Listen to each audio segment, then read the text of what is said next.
Officiellement officieux et officieusement officiel. Welcome to Gojo TV. Microphone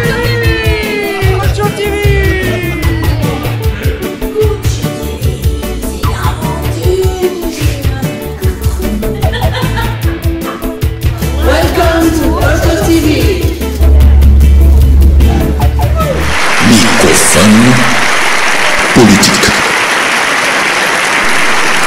Qui a dit quoi? Alors tu présentes le parti, je présente la JC? Ouais, on fait comme ça, ouais, ça marche. J'ai dit bonjour. Ouais. Est-ce que vous pouvez vous présenter déjà et par la suite présenter votre mouvement? Ok, bah écoutez, moi c'est Yago, moi je suis membre du Parti communiste du Rhône. Donc le Parti communiste est un parti qui a été fondé en... C'est quelle année le premier tour? 1920.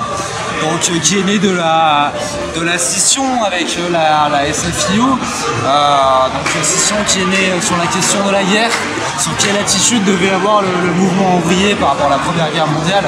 Donc il y avait une partie du parti qui était la SFIO encore, qui disait qu'il fallait s'engager, union nationale et tout ça. Et il y a la partie qui a donné le Parti communiste qui a dit non, il faut ouvrir pour la paix et il faut prôner l'union des prolétaires. Et donc de cette division-là, ça donne une scission. Et donc il y a une partie qui a donné le Parti communiste français, qui existe encore maintenant, et l'autre qui a donné la SFIO, puis le Parti socialiste. Et là, actuellement, les deux partis existent encore. Et qu'est-ce que je peux rajouter? Et nous, c'est pas quoi? Qu'est-ce que je peux rajouter? Sur le Parti communiste français, sur le Parti communiste français, je pense que c'est important de rappeler que donc on est un parti qui défend les travailleuses et les travailleurs, parce qu'on a une vision du réel qui repose sur la lutte des classes. C'est sur le matérialisme. Sur le matérialisme. C'est qu'on part du principe que le monde se divise en deux catégories. Il y a les idéalistes. Oui. Alors, surtout, il y a d'un côté ceux qui produisent les richesses, c'est-à-dire ceux qui travaillent, ceux qui font tourner le pays, et de l'autre côté, ceux qui possèdent ces richesses, c'est-à-dire les capitalistes, les milliardaires, qui vont tout simplement récupérer toutes les richesses produites par les travailleurs pour s'enrichir personnellement. Et donc nous prônons au contraire une collectivisation, c'est-à-dire un meilleur partage de ces richesses pour pas qu'elles soient accaparées par une minorité.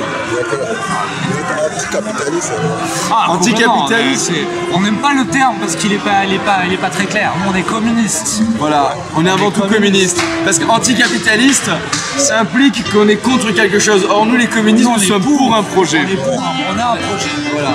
On a un projet qui est celui de l'abolition des classes, l'abolition de toutes les dominations sociales, quelles qu'elles soient, que ce soit le patriarcat, les dominations raciales.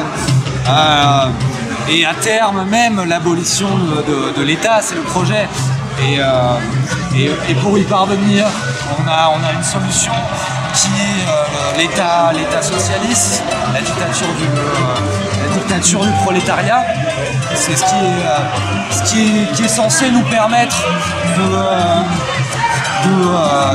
de contrôler la bourgeoisie, de contrôler les classes et de contrôler les strates de la société qui dominent les autres pour nous permettre à terme de nous passer de l'État, de nous passer de la monnaie et de nous passer de toutes les dominations pour parvenir à un monde qui est égalitaire, où toutes les richesses proviennent du travail de chacun et selon le leitmotiv à chacun selon ses besoins, de chacun selon ses moyens.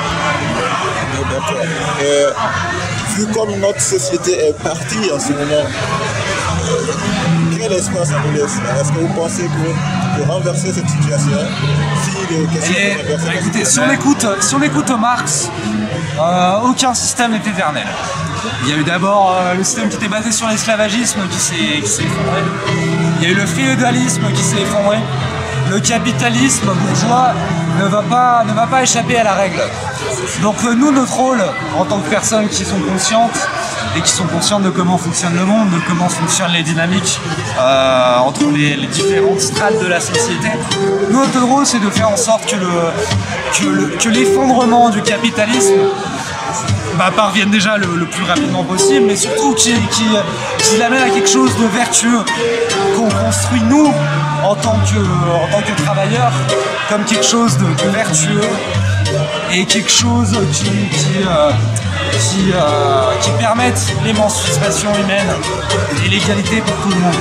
Donc récemment avec la réforme des retraites, on l'a vu, il y a quand même eu une mobilisation très importante des travailleuses et des travailleurs, alors qu'il n'est pas encore suffisante pour espérer un changement total de société. Mais on se rend compte qu'il y a quand même effectivement un début, il y a des secousses qui commencent à arriver et une conscience de classe qui se développe de plus en plus et qui est tout à fait encourageante pour la suite. Vous êtes présenté-vous, comment vous appelez? Ah oui, alors moi je m'appelle Lucas et je suis membre des Jeunesses communistes. Donc les Jeunesses communistes, c'est la branche jeune du Parti communiste français.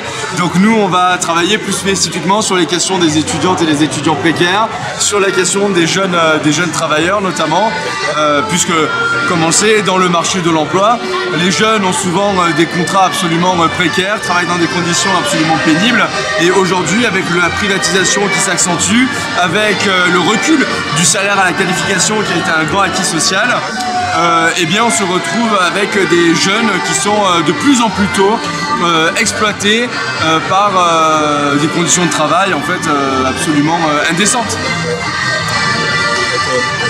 Vous mettez une lutte noble. Qu'est-ce que je pourrais rajouter moi? Parce que votre objectif est très clair. Est-ce qu'il y a une partie de la situation que vous aviez développée que je n'ai pas posé de question? Parce que moi je vous pose la question comme ça vous parlez, mais est-ce qu'il y a quelque chose qui vous tient à cœur que vous aimeriez faire savoir? Ce qui me tient particulièrement à cœur personnellement, c'est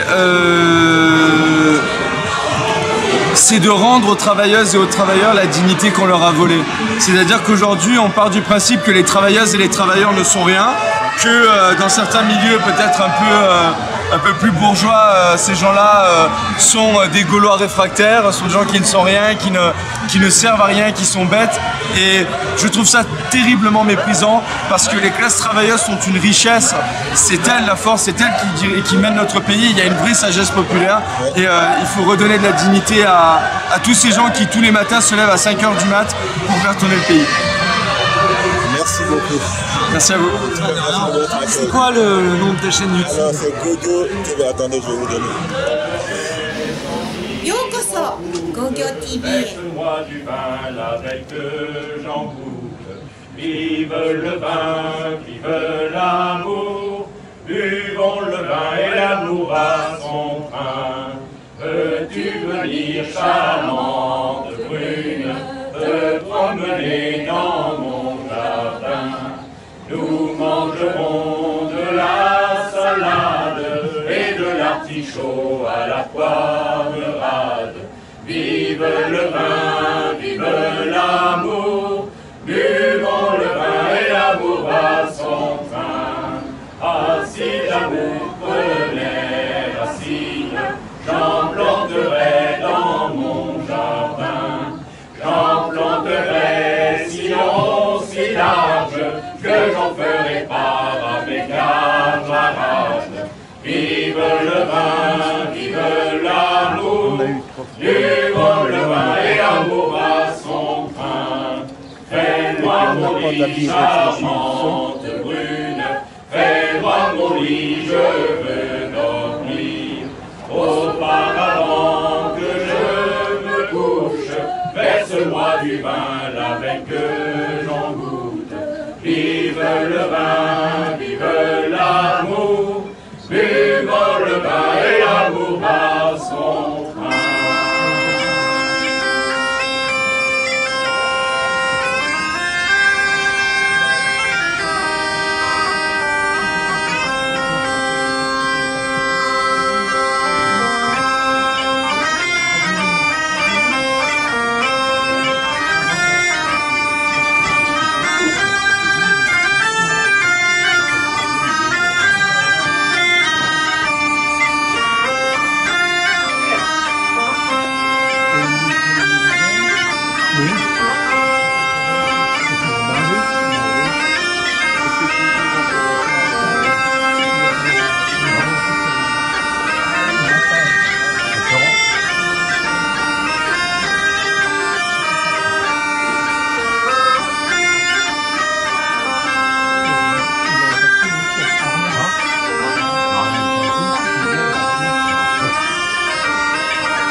La grasse matinée, Jacques Prévert.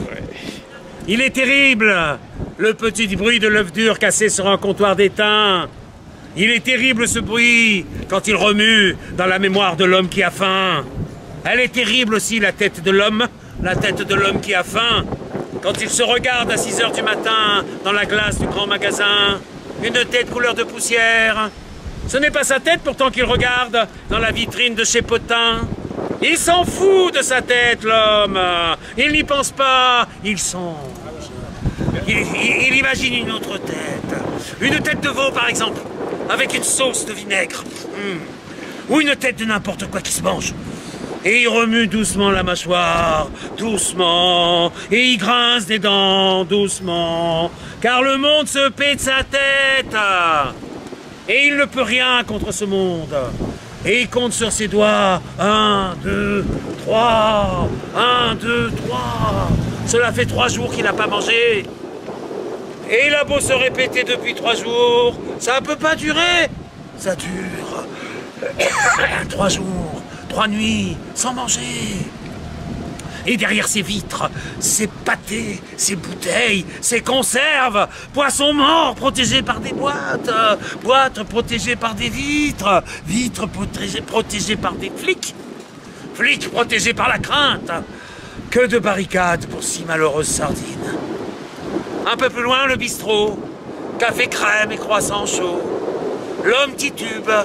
Et dans l'intérieur de sa tête, un brouillard de mots, un brouillard de mots. Sardines à manger, œufs durs, café crème, café arrosé rhum, café crème, café crème, café crime, arrosé sang. Un homme très estimé dans son quartier a été égorgé en plein jour. L'assassin, le vagabond, lui a volé 2 francs, soit un café arrosé, 0 francs 70, 2 tartines beurrées et 25 centimes pour le pourboire du garçon. Il est terrible, le petit bruit de l'œuf dur cassé sur un comptoir d'étain. Il est terrible ce bruit quand il remue dans la mémoire de l'homme qui a faim.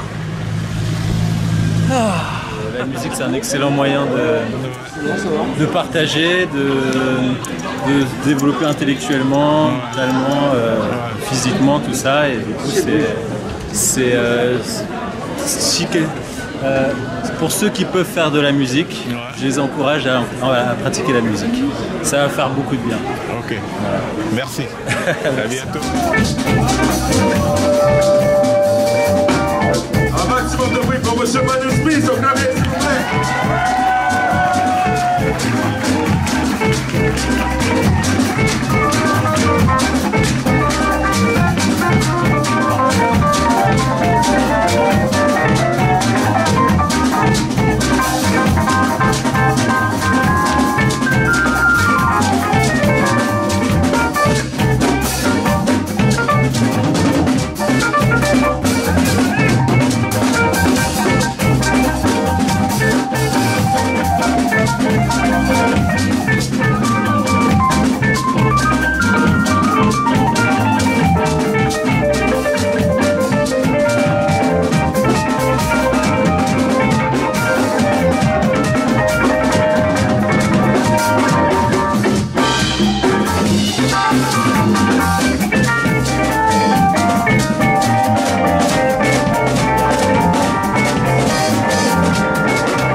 Enquête parallèle. Aujourd'hui, je suis avec la cofondatrice de Citycomi, qui est une start-up. On découvre tout de suite. Donc, je dis bonjour, vous présentez-vous déjà et après, c'est parti. Bonjour, donc je suis Lalia, je suis cofondatrice de Citycomi, qui est une start-up. Et donc Citycomi, c'est l'application qui permet de communiquer en temps réel sur son smartphone. Donc de la part de collectivités, de syndicats, de services publics, d'entreprises privées, à destination des citoyens, des usagers, de membres de syndicats ou de voyageurs par exemple. Donc l'intérêt de Citycomi, c'est effectivement de permettre de faciliter la diffusion d'informations pour simplifier la vie des gens. Donc concrètement, on télécharge l'application sur son smartphone et on va pouvoir à ce moment-là s'abonner par exemple à sa mairie pour avoir les infos sur qu'est-ce qui se passe là dans ma rue, est-ce que j'ai des travaux, est-ce que demain il y a un spectacle dans la ville, est-ce qu'il y a des instructions à ne pas louper pour l'école de mon fils, etc. Je peux aussi m'abonner à des transports scolaires qui vont m'informer s'il y a des perturbations et du réseau. Donc l'avantage de Citycomi, c'est que l'application, quand elle est téléchargée, elle n'a pas besoin de récupérer les données personnelles des usagers, pas de numéro de téléphone, pas d'adresse mail, pour pouvoir les informer en temps réel. On a un brevet là-dessus, et donc ce qui permet de faciliter l'adoption de l'application par les populations, parce que justement, on ne va pas leur demander de commencer par créer un compte avec un mot de passe et en indiquant tout un tas de trucs. Donc aujourd'hui, on travaille beaucoup avec les collectivités. On travaille aussi avec des services publics comme les agences pour l'emploi des personnes en situation de handicap. On travaille avec des syndicats, on travaille avec des régions. On travaille aussi avec des entreprises privées, notamment la ville de Paris et Engie pour les travaux.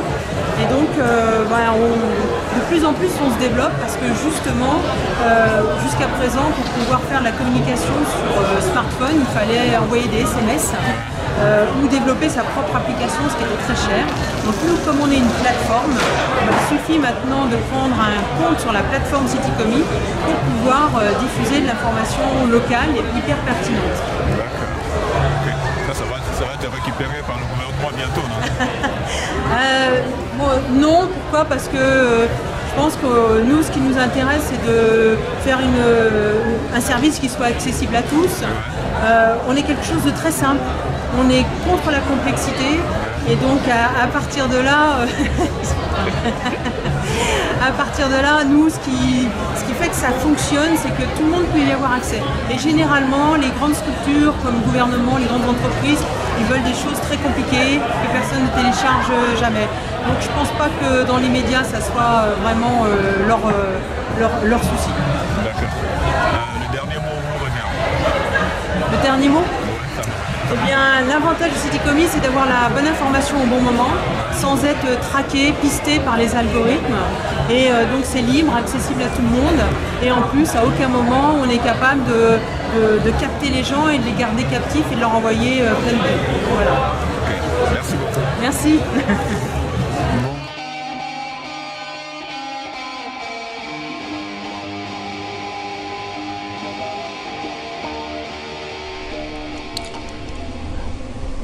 La faille. Bonjour. J'ai pris une décision trop vite. Et je ne sais plus comment revenir sur ma décision. Quoi faire? Bienvenue à Transmission. Le journal officiel. De www.web. La Cour.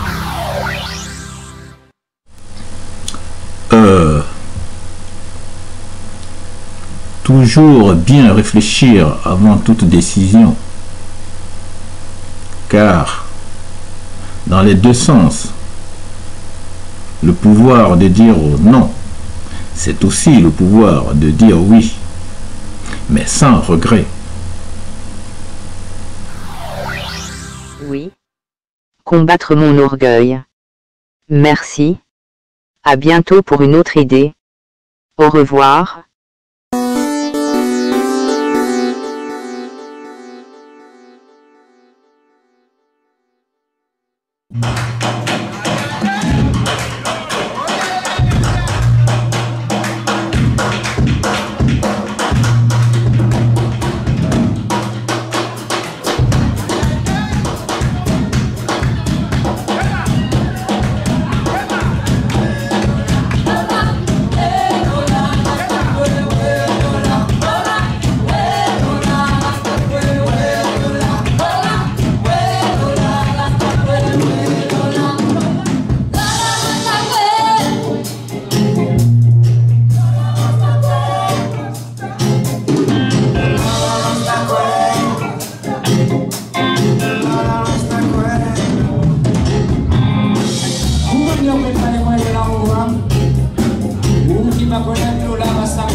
Et c'est pour ça moi-même, quand je travaillais, les mots des gars rentrés en bonne soie.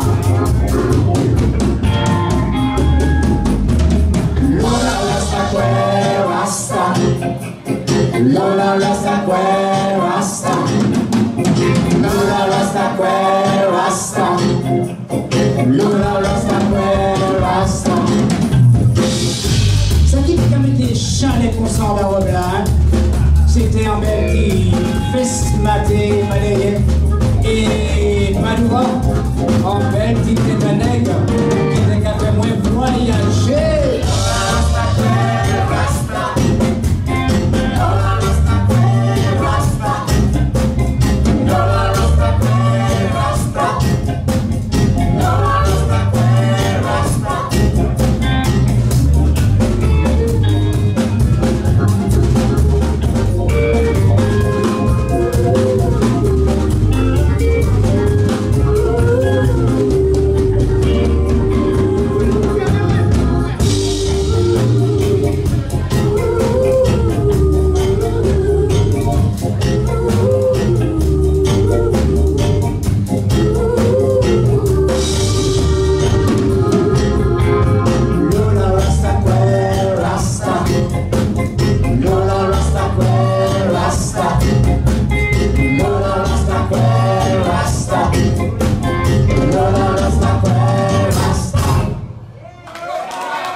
Ils fument beaucoup de l'herbe. Pourquoi? C'est quel rapport? Ça dépend quel rasta. Alors, déjà, bon, ça a été beaucoup amené quand même par les sadhus hein, d'Inde. C'est eux qui ont emmené ça avec leur culture. Parce que les sadhus, quand ils ont emmené des Indiens pour travailler hein, en Jamaïque, ben, les sadhus, eux, c'était leur culture de fumer la sativa et aussi d'être végétarien. Donc tout ça, ça a été emmené par les sadhus. Hein. Avec leurs longs locks, tout ça. Mais les locks n'ont pas été emmenés que par les sadhus. Hein. Les locks, il y a eu plein de... Voilà, parce que déjà, même ne serait-ce que les okomfo africains, voilà, les guerriers, les rois, les guérisseurs avaient des locks. Donc bon, c'est autre chose. Mais pour revenir à l'histoire de l'herbe, alors, donc, c'est venu, c'est un moyen quand même, on le sait, d'ouvrir l'esprit. Et surtout, ça permet aussi de voir qui est qui. Parce que moi, c'est ce que m'ont dit un jour les frères quand j'étais au Nyabinghi. Parce que moi, à un moment donné, je fumais plus, je la mange. Moi, j'étais plus à la manger ou à faire des tisanes. Voilà, bon, c'était plus ma façon de voir les choses. Ou rien. C'est-à-dire qu'il y a aussi des rastas que je connais, Profile, et ne prend pas du tout d'herbe. Il la fume pas, il la boit pas, il la mange pas, rien du tout. Pour lui, c'est pas quelque chose qu'il a envie de prendre. Et pourtant, c'est un grand rasta. Donc, c'est pas obligatoire. Mais quand tu arrives dans un Nyabinghi, par exemple, si tu fumes, surtout le chalice où c'est puissant, si tu fumes, tu vas montrer ton vrai visage. Et c'est comme ça aussi qu'on va voir qui est qui. Parce qu'il y a des gens qui viennent en espion. Ils viennent pour voir ce qui se passe. Tu as aussi des gens qui viennent en bandits. Ils viennent parce qu'il faut qu'ils se réfugient, donc ils viennent dans les camps Rasta. L'herbe, en fin de compte, va les mettre tellement airy, tellement à l'aise, qu'ils vont laisser voir qui ils sont. Voilà. Donc c'est aussi, pour moi, une des raisons. Après, il y a le côté médicinal aussi, c'est anti-inflammatoire. Ça nettoie bien les poumons aussi. Hein. Maintenant, c'est vrai que de plus en plus, ils veulent plus de combustion. Moi, ça, j'ai beaucoup de frères qui ont arrêté la combustion. Moi-même, j'ai arrêté. Parce que l'herbe peut maintenant être, on peut la fumer avec des pipes, tu sais, puis même tu peux mettre la flamme, parce que j'ai d'autres frères qui m'ont dit oui mais quand il n'y a pas de flamme, on met pas le faya, tu vois, bon, ok. Il y a différentes façons de le faire avec de l'eau aussi, tu vois, de façon à ne pas se faire mal aux poumons, parce que malheureusement, là-bas en Jamaïque, nous avons perdu beaucoup de nos frères et sœurs de cancer du poumon à cause de la combustion. Et ils fumaient pur. C'est pas non plus, faut arrêter les légendes, tu vois, comme quoi l'herbe, tu peux en fumer pur toute ta vie et tout va bien. Oui, et je te le souhaite, je le souhaite à tous et à toutes. Mais ce n'est pas évident, la combustion quand même fait pas beaucoup. Non, mais c'est comme toute chose, il ne faut pas l'exagérer, quoi. Il y a ça aussi, tu vois, parce que dans les bingis, c'est là qu'on va beaucoup fumer, mais après, quand tu travailles, quand tu dois aller dans la forêt, tu fumes pas, hein, parce que moi j'ai vu, hein, quand tu dois marcher 1h45 dans je les faisais rire quand je disais dans la jungle amazonienne, tu vois, avec ton coupe-coupe en train de... Tu connais, toi, la Côte d'Ivoire aussi, tu les as, hein, ces forêts-là, hein. Bon, ben là, si t'as fumé, c'est un peu compliqué quand même des fois. Hein. T'aurais presque envie de t'arrêter puis de regarder le joli petit oiseau avec plein de couleurs qui passe, tu vois.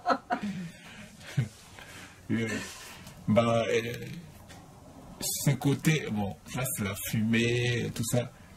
Est-ce qu'il n'y a pas un peu un côté commercial, non? Si je me dis... c'est comme on va aller au Ghana ou bien en Côte d'Ivoire, les gens de là-bas ils font cacao, café, et c'est ce qu'ils vendent pour survivre. Est-ce que ce côté commercial n'est pas arrivé aussi en Jamaïque, les gens, parce qu'on voit tout le monde qui défend l'herbe, tout le monde défend l'herbe, ils disent que c'est notre gagne-pain. Alors ça, c'est depuis quelque temps. Parce que même si c'était leur gagne-pain en douce, ça fait que quelque temps que c'est officiel, hein, qu'ils peuvent la vendre officiellement, que c'est pour le culte Rasta aussi. Moi, je dirais que c'est... Enfin, commercial, c'est un peu culturel. Si on devait comparer à nous ici, les Français, bah, ce serait le vin. Tu vois, c'est culturel le vin. Ah ben, il y a un Rasta qui va dire un jour, mais quand on va à l'église, les prêtres, ils font la publicité de leur vin. Oui, c'est vrai. Prenez, buvez, ça c'est le sang du Christ. Et nous, ils nous empêchent de fumer. Alors que c'est aussi notre truc. C'est l'arbre de vie, c'est voilà, oui, bien sûr. Mais tout à fait. Mais je suis complètement d'accord. Il avait raison, ça va. Toujours dans l'inégalité des choses. Mais bien sûr.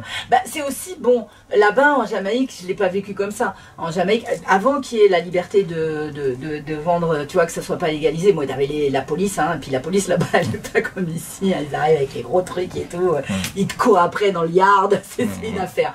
Mais franchement, les Rastas, on les laissait tranquilles, on m'a jamais pris la tête, parce que pour nous, c'était un culte. Donc, voilà, c'était notre herbe de culte, puis on faisait pas de bêtises, on faisait rien d'autre à côté, mais c'est culturel. Je veux dire, il y a même des Jamaïcains qui sont pas Rasta qui fument. C'est culturel. Tout le monde fume, ils sont même pas des gens, ils sont pas Rasta, ils fument quand même. C'est pas... Tu vois, j'ai pas vu ça. Non, mais je veux dire, là-bas, en plus, j'ai pas vu ça. Moi, je suis allée dans les champs. On allait pour dépioter les feuilles et tout ça, pour les séparer des têtes et tout ça. Bon, je suis allée dans tous ces endroits-là. C'était pas des rastas spécialement qui s'occupaient de ça. Hein. Et effectivement, il y a un côté commerce, mais j'ai un peu de mal à dire commercial, mais plutôt un commerce, dans le sens, je sais pas pourquoi je mets une nuance, mais c'est pas quelque chose pour moi dont ils font la pub spécialement, mais c'est quelque chose qui est là, qui existe, et qui peut être un sujet de commerce. Un peu comme t'as la noix de coco verte, t'as le jus de canne, tu vois, t'as la ganja. Ouais, mais avec la ganja, ça va un peu plus loin. Est-ce que tu connais, toi, un chanteur chevronné, rasta, reggae, qui parle pas d'herbe, qui n'a jamais parlé d'herbe? Alors là, nous abordons le sujet musique. Alors là, nous abordons le sujet musique.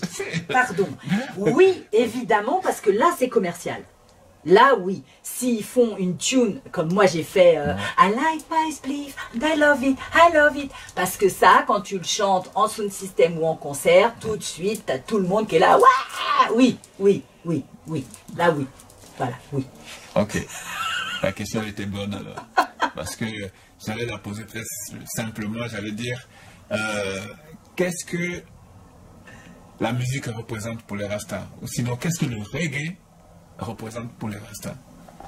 Est-ce qu'on peut la poser comme ça, cette question? Oui, c'est de la musique qui a permis aux paroles de Sélassié de faire le tour de la Terre, par exemple, aux paroles de Bob Marley et Peter Tosh, qui étaient des paroles d'unité, de faire le tour de la Terre.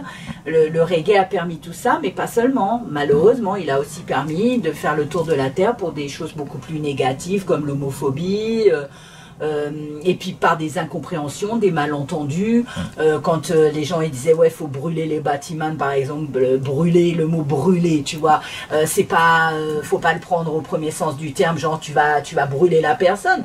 Brûler quelqu'un, d'y mettre le fire sur quelqu'un, c'est le faire bouillir de l'intérieur pour que tout ce qu'il a de mauvais s'en aille. Mais c'est pas prendre une flamme et puis le mutiler ou le brûler. Alors il y a des choses comme ça qui sont parties. Bon, ça aussi, ça a fait partie du commerce, malheureusement. C'est pour ça que je t'avoue que moi, en Jamaïque, je fréquente pas les musiciens, je vais pas mentir. Moi, je fréquente les bingyman. Moi, je fréquente les gars qui sont plombiers, menuisiers, tu vois, et ça n'a rien à voir. On n'est pas du tout dans le même milieu. Oui, mais c'est difficile à accepter quand tu dis que tu fréquentes pas les musiciens, alors que toi-même, tu es une chanteuse. Oui, mais je suis chanteuse, mais je suis pas j'ai pas spécialement envie de rencontrer les musiciens quand je vais en Jamaïque. Qui sont à l'extrême. Moi quand je vais en Jamaïque, j'y vais pour rencontrer les Rastas. Et les Rastas ne sont pas automatiquement musiciens. Maintenant, j'ai rencontré à Orangetown des frères qui ont travaillé avec Bob, avec tout ça. Mais la question c'était posée sur le reggae en fait. Donc, on est obligé d'en parler. Le reggae, moi j'aime le reggae parce que c'est une musique qui me fait du bien, qui me console quand je suis un peu triste, qui va me donner de la force. Il y a des paroles qui sont des paroles d'upliftment. Ce reggae-là me plaît. Je n'aime pas le reggae slackness. Ouais, c'est vrai que... Il y a les deux. Ouais, c'est vrai que depuis ça a évolué, parce que les premiers qu'on a vus, les Bob, tout ça, c'était très spirit. Il parlait Dieu, il parlait tonton. Mais c'est vrai que ça a évolué, je sais pas quelle musique reggae je peux te citer, mais on est passé du roots, on est arrivé maintenant dans je sais pas, même les jungle, ils font slackness, ils font tout ce qu'ils veulent. Mais le premier reggae qu'on connaît, avec l'histoire des Bob, tout ça, les roots, il parlait quand même, c'était très spirit. Bien sûr. Et quelqu'un m'a dit un jour, mais parce que le reggae c'est la Bible des Rastas. J'ai dit pourquoi? Il a dit c'est parce que c'est à travers ça que les Rastas passent leur message. Oui. Oui, on pourrait dire ça. Bon, moi, j'aime pas employer le mot Bible, mais bon, pourquoi pas, oui. Oui, mais parce que c'était pas avec l'écriture, c'est avec... Je lui ai donné raison, moi, à tort peut-être, parce que quand il a dit ça, je dis oui, parce que c'est avec Bob Marley est arrivé, et on a écouté les paroles et tout ça, et c'est ça qui a fait que, comment on appelle ça, avec leur image d'herbe associée et tout ça, les gens se sont intéressés, et puis ils ont découvert que toute façon, quelque part, il y a un Haïlé qui existait. Mais c'est plus profond. Oui, parce que tu sais, quand tu vas au Bingi, c'est pas, tu vas pas voir un concert de reggae. Quand tu vas au Nyabinghi, c'est ton cœur qui s'ouvre. Ouais. C'est les esprits qui communient. C'est mystique. Ouais. C'est puissant. C'est pas le reggae. Ouais. Enfin, après, j'ai rien. Moi, j'adore le reggae, hein, puisque je chante le reggae. La question était orientée sur ça, donc oui. c'est pour ça que j'en parle, en fait. Oui, oui. Et si je veux parler de Bingi, mais comme tu l'as développé sans que je pose la question, je le prends. Mais là, j'étais orienté sur le reggae. Parce qu'il y a beaucoup qui pensent que tous les dreads, déjà, c'est une grande différence. Parce que quand tu as des dreadlocks, on dit tu es rasta. Bon, je ne l'accepte pas trop, mais bon. Non, donc, c'est comme on dit, tu as des dreads. Ouais, il a des dreads, non, mais c'est un rasta. On lui dit c'est un dread, on dit non, c'est un rasta. Alors, bon, lui, il écoute, il adore Bob Marley, il écoute des reggae et tout ça. Ouais, on va arrêter, oui,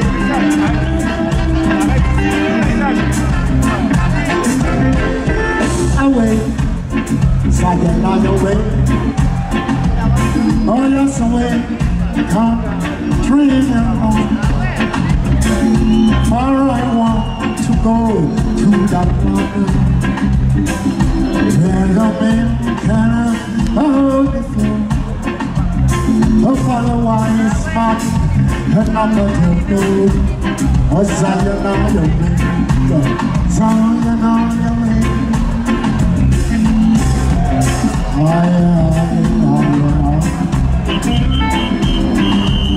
Who is higher than her?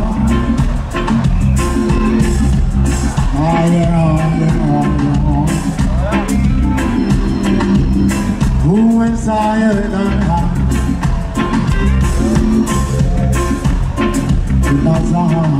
Yes, Mount Zion, Mount Zion, Mount Zion. I hold it high over Jah Rastafari.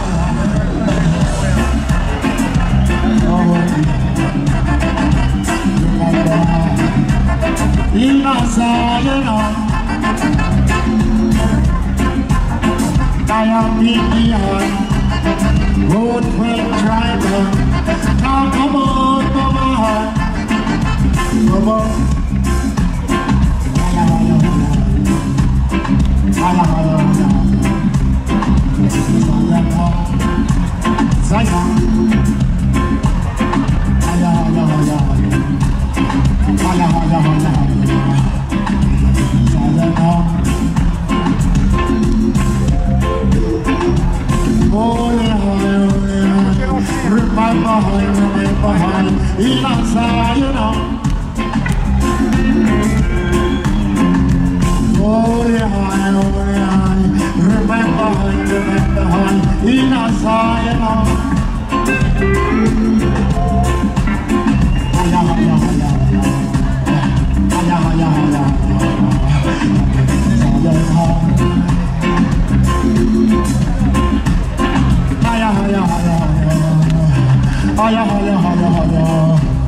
There's a T-Rex man just behind us, Selassie, not before not come out the child. There's a T-Rex man just behind us, Selassie, not before not come out the child. Holy high, remember high, in us all, you know. Holy high, remember high, in us all, you know. Higher,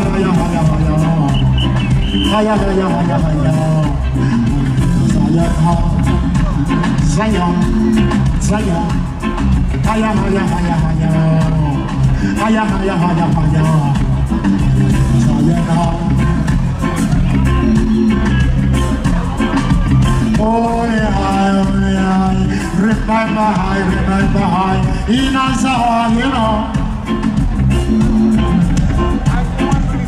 Oh, yeah, remember high, in Azar, you know. Zion, haya, haya, haya, haya,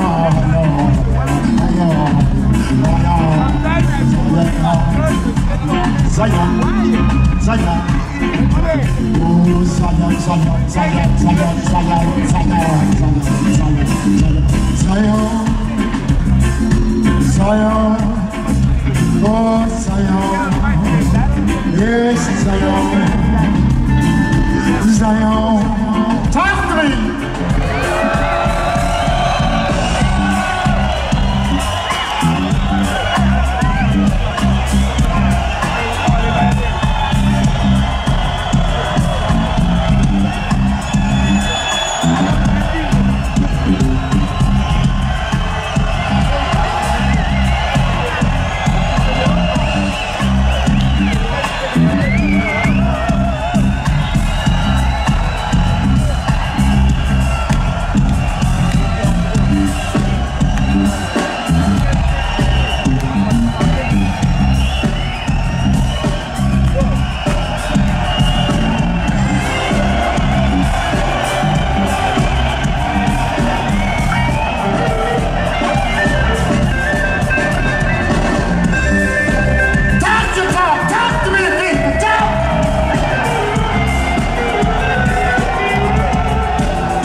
À bientôt sur Gojo TV.